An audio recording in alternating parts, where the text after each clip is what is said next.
Assalamualaikum warahmatullahi wabarakatuh. Perkenalkan, nama saya Sukmawati dengan NIM 13020210025 dari kelas C2. Baik, di sini saya akan mempresentasikan hasil tugas saya, yaitu dengan judul pengukuran perangkat lunak menggunakan metode direct dan indirect dengan studi kasus perancangan aplikasi distribusi sampah. Baik, yang pertama yaitu kita membahas dulu mengenai pengertian dari metode direct dan metode indirect. Di mana yang pertama yaitu metode direct merupakan pengukuran langsung terhadap variabel yang dapat diamati tanpa perhitungan tambahan. Hasilnya akurat, cepat, dan mudah dipahami. Misalnya mengukur waktu dengan stopwatch atau memantau CPU dengan alat monitoring. Kelebihannya adalah akurasi tinggi, tetapi terbatas pada variabel yang bisa diukur langsung dan membutuhkan alat khusus. Yang kedua ada metode indirect. Metode indirect merupakan pengukuran tidak langsung melalui perhitungan, model, atau asumsi. Contohnya, survei kepuasan pengguna atau analisis data log. Metode ini fleksibel untuk variabel abstrak dan mencakup banyak responden, tetapi rentan kesalahan jika model atau data tidak akurat. Yang berikut ada hasil dan pembahasan, di mana yang pertama yaitu kita dapat mengukur menggunakan metode direct, di mana yang pertama yaitu pengujian utama yang terdiri dari respon waktu fitur, penggunaan sumber daya sistem atau CPU, RAM, baterai, dan juga akurasi fungsi fitur. Yang kedua, hasil pengukuran, di mana hasil pengukuran respon waktu fitur, yaitu yang terdapat pada tabel 1, yaitu terdapat fitur pengujian pertama, pengujian kedua, pengujian ketiga, dan juga nilai rata-rata, di mana fitur login kita bisa lihat di sini pengujian pertama yaitu menghasilkan 1,4, pengujian kedua 1,5, pengujian ketiga 1,3, dan nilai rata-rata 1,4. Dan di sini kita bisa lihat ada fitur permintaan pengangkutan, penjadwalan pengangkutan, laporan pengangkutan. Dengan di sini tercatat jumlah dari pengujian 1 sampai dengan 3 serta nilai rata-ratanya. Kemudian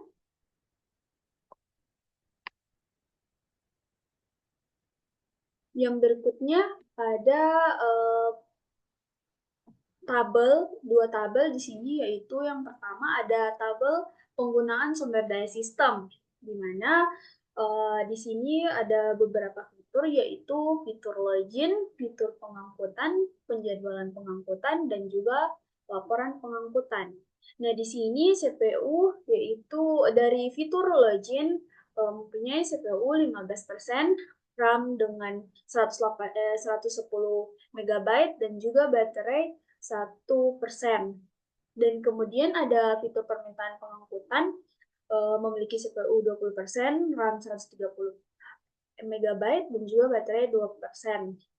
Yang berikut juga ada jadwal penjadwalan pengangkutan.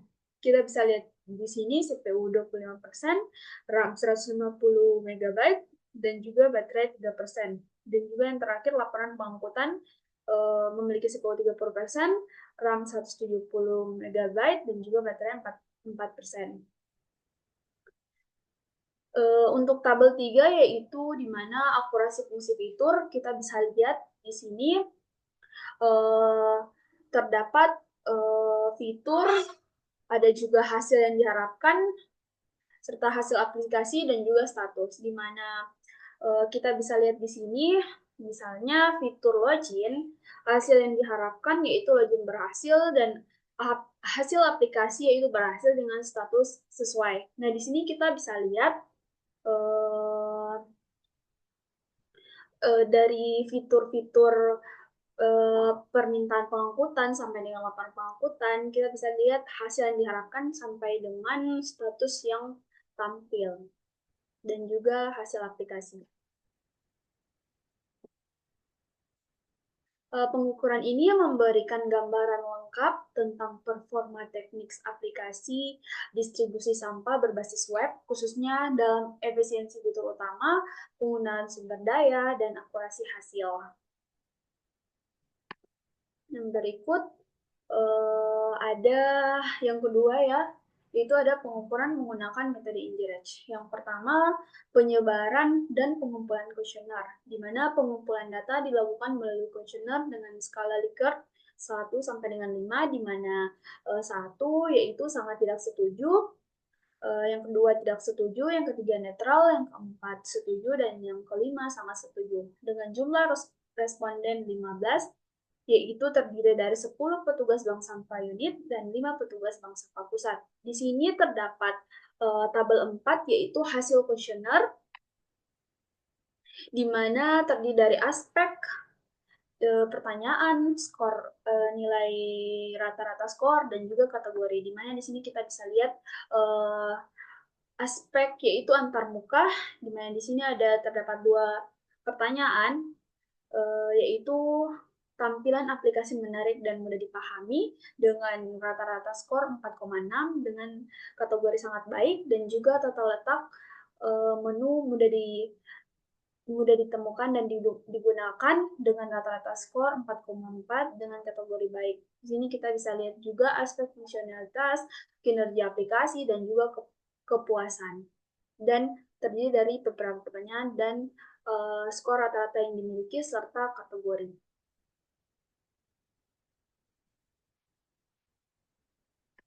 Yang berikut, tentukan kualitas perangkat lunak berdasarkan kontrol kualitas, jaminan kualitas, dan biaya kualitas. Yang dimana penentuan kualitas perangkat lunak dilakukan melalui kontrol kualitas, jaminan kualitas, dan biaya kualitas.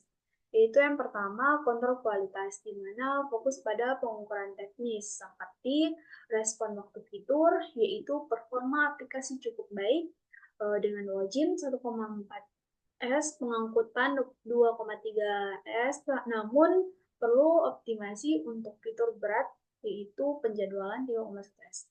Penggunaan sumber daya sistem, yaitu merupakan penggunaan CPU 15-30% dan RAM 110 sampai dengan 170 MB masih wajar, tapi perlu efisiensi lebih lanjut. Yang ketiga, akurasi fitur, di mana semua fungsi utama berjalan sesuai harapan, pengujian rutin tetap diperlukan. Yang berikut ada jaminan kualitas, di mana mengutamakan pengalaman pengguna melalui yang pertama ada antarmuka, yaitu rata-rata skor 4,6, namun tata letak menu perlu diperbaiki dengan skor 4,4, kinerja dan fungsionalitas, yaitu fungsionalitas aplikasi 4,8 dinilai baik, tetapi responsivitas 4,2 dan perlu ditingkatkan untuk fitur data besar. Yang berikut ada kepuasan pengguna, di mana skor rata-rata 4,7 menunjukkan kepuasan tinggi dengan masukan berkala sebagai kunci berkelanjutan. Yang berikut ada biaya kualitas, di mana memastikan efisiensi melalui 3 poin, yaitu biaya pencegahan, biaya evaluasi, biaya kegagalan. Di mana biaya pencegahan yaitu investasi pada pengujian awal dan pelatihan Q&A mencegah masalah besar. Yang kedua ada biaya evaluasi, pemantauan performa secara berkala meningkatkan efektivitas kualitas.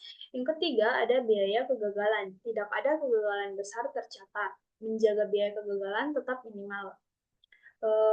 Berikut ada kesimpulan, yaitu di mana aplikasi memiliki kualitas yang baik, tetapi perlu perbaikan pada tata letak menu, optimasi performa fitur berat, dan peningkatan monitoring sumber daya untuk menjaga efisiensi serta relevansi dengan kebutuhan pengguna. Ya, itu saja presentasi dari saya, kurang lebihnya saya mohon maaf. Billahi taufiq wal hidayah. Wassalamualaikum warahmatullahi wabarakatuh.